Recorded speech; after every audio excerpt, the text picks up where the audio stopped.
Assalamualaikum warahmatullahi wabarakatuh. Di sini kami kelompok 3 akan menjelaskan sedikit tentang kalimat variabel, kalimat terbuka, kata penghubung atau kata hubung, dan tautologi.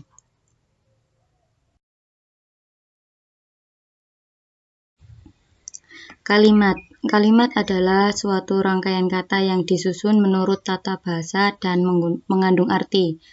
Dalam logika matematik hanya dibicarakan kalimat-kalimat yang berarti menerangkan atau kalimat deklaratif. Kalimat deklaratif ini juga biasanya disebut dengan pernyataan. Pernyataan mungkin bernilai benar saja atau bernilai salah saja. Benar atau salahnya sebuah pernyataan itu disebut dengan nilai kebenaran pernyataan, dan nilai kebenaran pernyataan itu ditentukan oleh realitas yang dinyatakannya atau kesepakatan terdahulu. Logika yang akan dibahas di sini adalah logika matematik yang matematik bernilai 2 atau 2 nilai, yaitu nilai benar yang biasanya dilambangkan dengan B dan nilai salah yang biasanya dilambangkan dengan S. Menurut jenisnya, suatu kalimat secara sederhana dapat dibagi seperti berikut ini. Kalimat dibagi menjadi 2, ada kalimat berarti dan kalimat tidak berarti. Setiap kalimat berarti memiliki arti dalam logika kita, sedangkan kalimat tidak berarti adalah kalimat yang tidak berarti atau tidak ada artinya jika dipikir secara logika. Contohnya, untuk kalimat berarti ini, Surabaya terletak di Jawa Timur. Berarti artinya Surabaya itu terletak di Jawa Timur. Dan kalimat tak berarti ini seperti kursi menari-nari di bawah meja. Maksudnya apa? Kan nggak ada artinya. Jadi ya sudah, nggak ada arti. Kalimat itu tidak berarti gitu. Lanjut, kalimat berarti ini juga dibagi menjadi 2. Ada kalimat deklaratif atau yang biasa disebut pernyataan, ada kalimat yang bukan deklaratif. Ini biasanya kalimat ajakan, perintah, atau pertanyaan. Kalimat deklaratif ini atau pernyataan itu ada 2, bisa bernilai salah dan bisa bernilai benar. Menurut komponen-komponen yang membentuknya, pernyataan dibagi menjadi 2. 1. Pernyataan sederhana atau pernyataan primer ini adalah pernyataan yang hanya menyatakan pikiran tunggal dan tidak mengandung kata hubung kalimat. Yang kedua, pernyataan majemuk atau pernyataan komposit, yaitu pernyataan yang terdiri atas 1 atau lebih pernyataan sederhana dengan bermacam-macam kata hubung kalimat. Dalam logika matematika, suatu pernyataan umumnya disimbolkan dengan huruf kecil atau kadangkala digunakan huruf besar. Sedangkan nilai benar disimbolkan B atau 1 dan nilai salah disimbolkan dengan S atau 0. Selanjutnya adalah variabel. Dalam variabel ini ada 3 pokok bahasan, yakni variabel, konstanta, dan parameter. Untuk variabel sendiri adalah simbol yang menunjukkan suatu anggota yang belum spesifik dalam semesta pembicaraan. Untuk konstanta adalah simbol yang menunjukkan anggota tertentu yang sudah spesifik dalam semesta pembicaraan. Sedangkan untuk parameter adalah variabel penghubung antara beberapa variabel. Perhatikan contoh kalimat matematika berikut. 4 plus X sama dengan 9. 4 dan 9 merupakan konstanta, dan X merupakan variabel. Contoh yang kedua, X sama dengan R cos T, Y sama dengan R sin T, X pangkat 2 plus Y pangkat 2 sama dengan R pangkat 2. Di situ X dan Y merupakan variabel, T merupakan parameter karena penghubung antara variabel-variabel itu, dan R merupakan konstanta. Selanjutnya adalah kalimat terbuka dan kalimat tertutup. Kalimat terbuka adalah kalimat yang mengandung variabel yang belum dapat ditentukan nilai kebenarannya. Dalam matematika, kalimat terbuka ini biasanya berbentuk persamaan atau bisa berbentuk pertidaksamaan. Untuk persamaan, itu masih mengandung variabel dan menggunakan tanda sama dengan. Dan yang berbentuk pertidaksamaan biasanya masih mengandung variabel dan menggunakan tanda tidak sama dengan, kurang dari, besar dari, kurang dari sama dengan, atau bisa lebih besar sama dengan. Contoh dari kalimat terbuka, yang pertama, X plus 5 sama dengan 8. Pernyataan tersebut merupakan kalimat terbuka yang berbentuk persamaan karena di situ menggunakan tanda sama dengan. Untuk yang kedua, X pangkat 2 min 3 kurang dari 6. Pernyataan tersebut merupakan kalimat terbuka yang berbentuk pertidaksamaan karena di situ masih mengandung variabel dan ada tanda kurang dari. Untuk yang ketiga, tadi malam seseorang telah masuk rumah Pak Budi dengan mengobrak-abrik seluruh isi rumahnya. Karena di situ ada kalimat seseorang dan belum diketahui, itu berarti merupakan kalimat terbuka.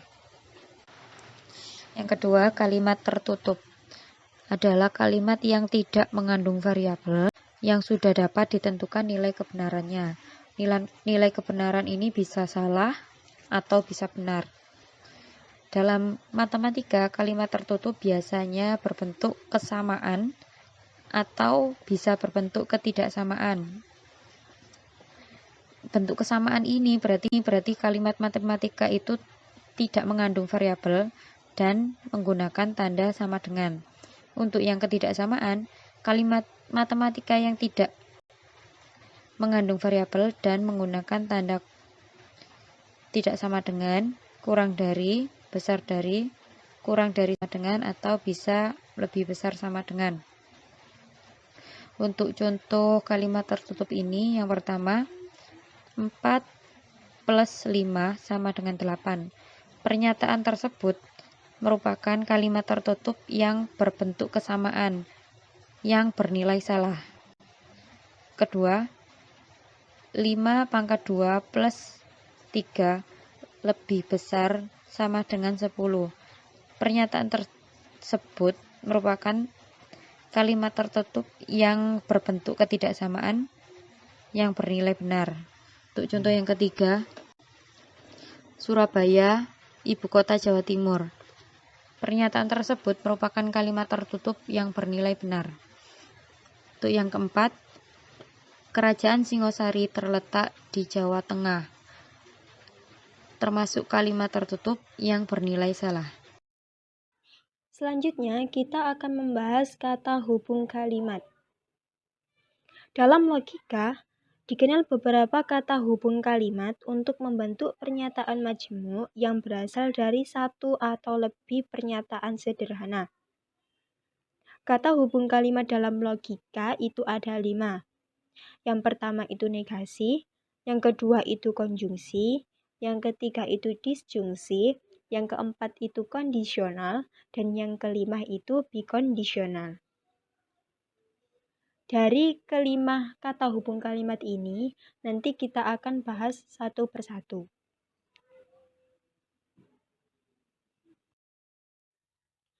Yang pertama yaitu negasi. Pengertian negasi. Negasi suatu pernyataan adalah pernyataan yang bernilai salah jika pernyataan semula benar, dan sebaliknya. Untuk notasi negasi, bisa kalian lihat sendiri di PPT. Untuk contoh negasi, yang pertama yaitu P. Jakarta Ibu Kota Republik Indonesia. Itu benar. Negasi P. Jakarta bukan Ibu Kota Republik Indonesia. Itu salah. 2. P. 9 adalah bilangan prima. Salah. Negasi P. 9 bukan bilangan prima. Itu benar. 3. P. Candi Borobudur terletak di Pulau Jawa. Benar. Negasi P. Candi Borobudur tidak terletak di Pulau Jawa. Itu salah. Dan tabel kebenarannya, jika P bernilai B, maka negasi P-nya bernilai S. Jika P bernilai S, maka negasi P-nya bernilai B.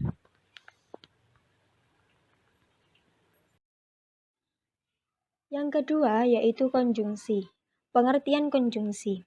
Konjungsi adalah pernyataan majemuk yang jika dua buah pernyataannya dihubungkan dengan kata dan. Notasi konjungsi. Kata hubung dan disimbolkan seperti huruf V tapi terbalik. Konjungsi pernyataan P dan Q ditulis P V terbalik, kemudian Q, dan dibaca P dan Q. Contohnya, Ida anak yang rajin dan pandai.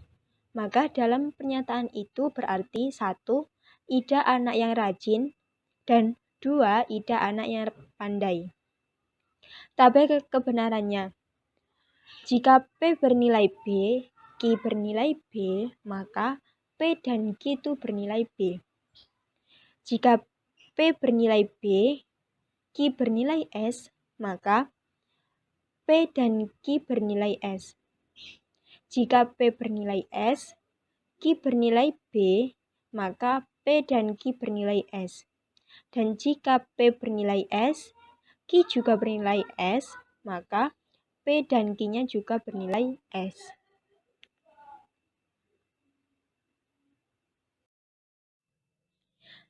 Yang ketiga yaitu disjungsi. Disjungsi adalah dua buah pernyataan tunggal digabungkan dengan kata-kata atau yang akan menghasilkan pernyataan majemuk. Pengertian disjungsi yang berkaitan dengan kata atau mempunyai dua arti yang berbeda.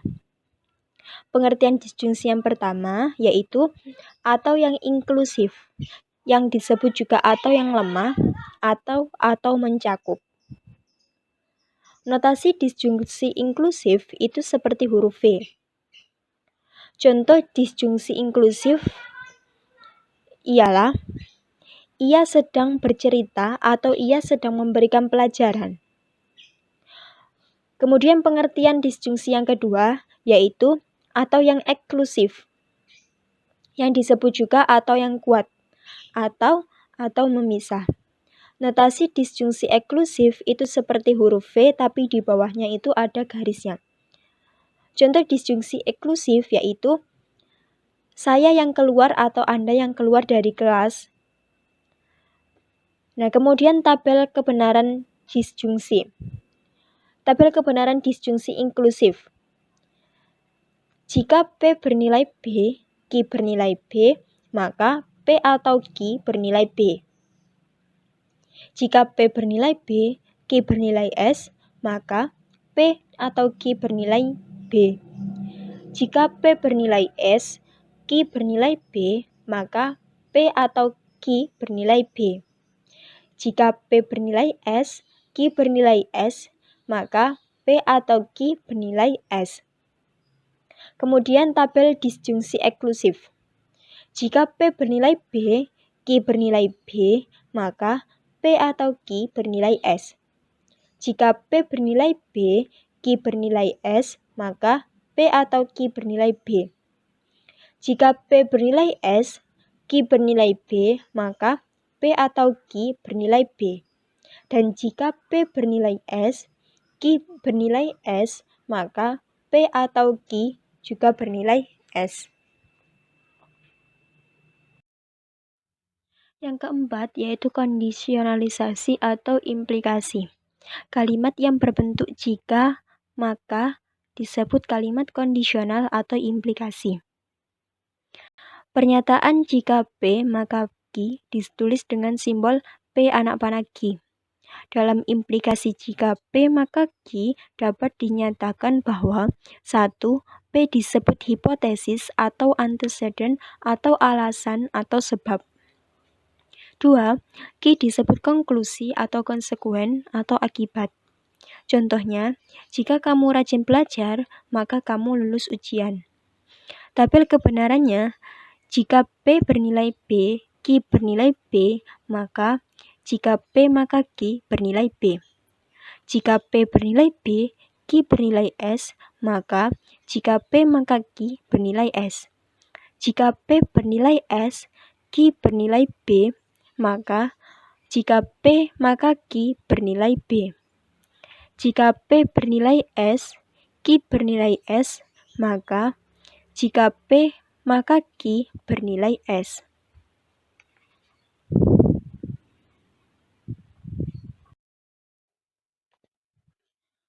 Selanjutnya kita akan membahas konvers, invers, dan kontraposisi.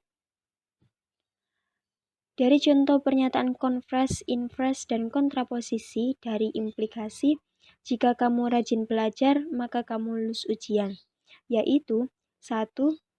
Jika kamu lulus ujian, maka kamu rajin belajar. 2. Jika kamu tidak rajin belajar, maka kamu tidak lulus ujian. 3. Jika kamu tidak lulus ujian, maka kamu tidak rajin belajar. Dari 3 pernyataan tersebut, kita dapat menjadikan bentuk simbol konvers, invers, dan kontraposisi. Berikut ini simbol-simbol konvers, invers, dan kontraposisi. 1. Jika Q maka P yang disebut konvers dari implikasi jika P maka Q. 2. Negasi jika P maka negasi Q yang disebut invers dari implikasi jika P maka Q. 3. Negasi jika P maka negasi Q yang disebut kontraposisi dari implikasi jika P maka Q. Hubungan antara implikasi, konvers, invers, dan kontraposisi dapat ditunjukkan dengan skema berikut ini. Kalian bisa lihat di PPT yang tertera.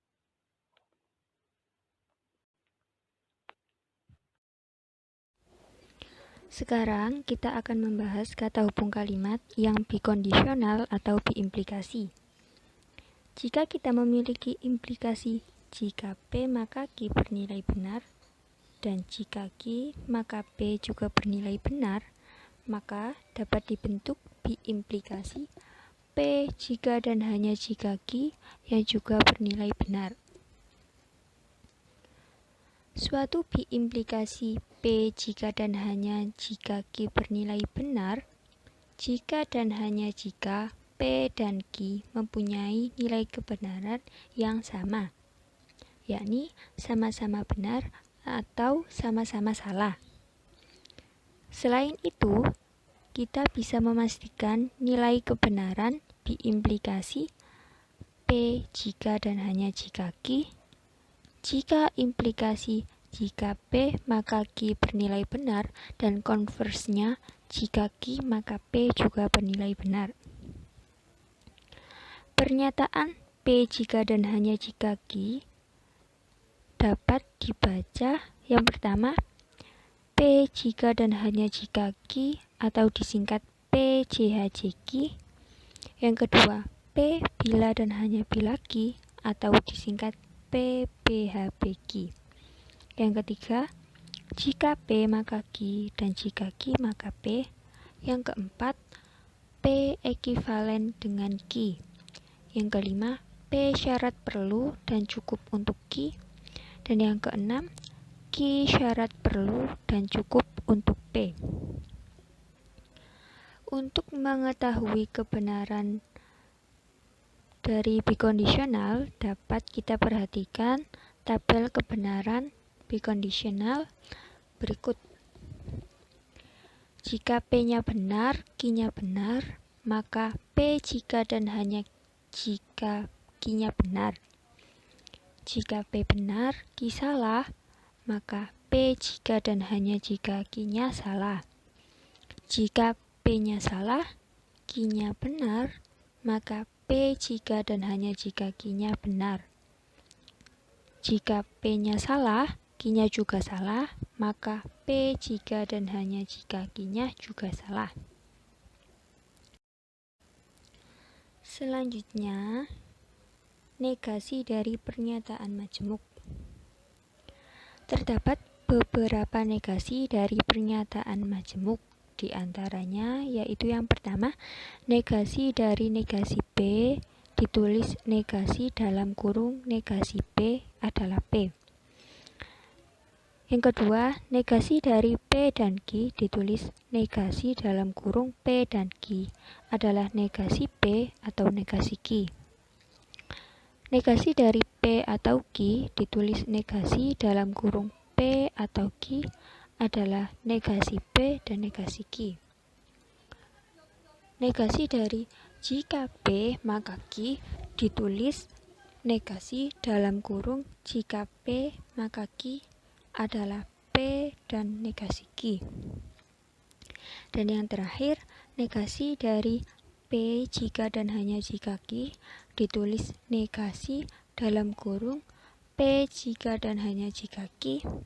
Sedangkan negasi dalam kurung P jika dan hanya jika Q sama dengan negasi buka kurung dalam kurung jika P maka Q dan dalam kurung jika Q maka P tutup kurung sama dengan negasi dalam kurung jika P maka Q atau negasi dalam kurung jika Q maka P sama dengan dalam kurung P dan negasi Q atau dalam kurung Q dan negasi P. Selanjutnya, kita membahas kesepakatan penggunaan kata hubung. Dalam penggunaan bahasa sehari-hari, kita sering mempunyai pernyataan komposit atau majemuk yang menggunakan beberapa kata hubung kalimat. Misalnya, jika saya jadi juara, maka saya dapat hadiah atau saya senang.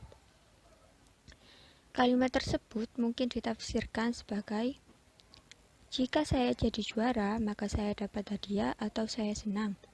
Dapat ditulis, jika J, maka dalam kurung H atau S, atau jika saya jadi juara, maka saya dapat hadiah atau saya senang.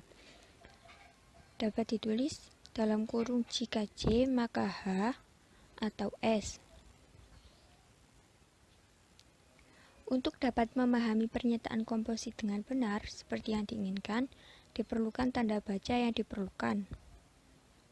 Misalnya dengan memberikan koma. Dengan memberikan tanda baca tersebut, maka pernyataan tersebut dapat diubah menjadi pernyataan simbolik yang benar. Pada pernyataan simbolik, untuk dapat menerjemahkan pernyataan tersebut dengan benar, perlu digunakan tanda kurung. Tetapi untuk pernyataan yang menggunakan banyak kurung tentu kurang efisien. Untuk itu, perlu disepakati penggunaan urutan pengerjaan. Urutannya sebagai berikut. Yang pertama, pernyataan dalam kurung. Yang kedua, negasi. Yang ketiga, konjungsi dan atau disjungsi.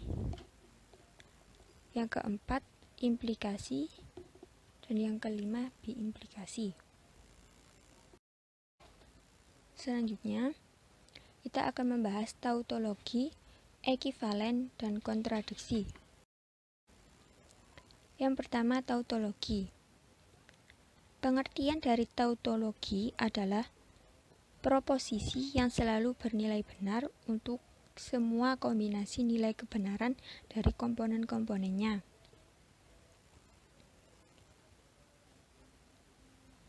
Tabel kebenarannya, jika P benar, Q benar, P dan Q-nya benar, P atau Q-nya benar, maka tautologinya benar.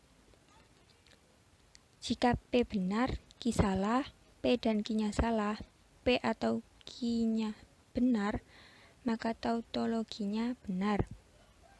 Jika P salah, Q benar, P dan Q-nya salah, P atau Q-nya benar, maka tautologinya juga benar.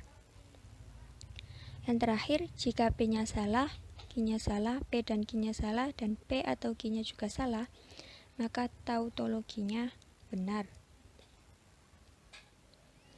Contohnya, Adi adalah seorang mahasiswa atau bukan mahasiswa.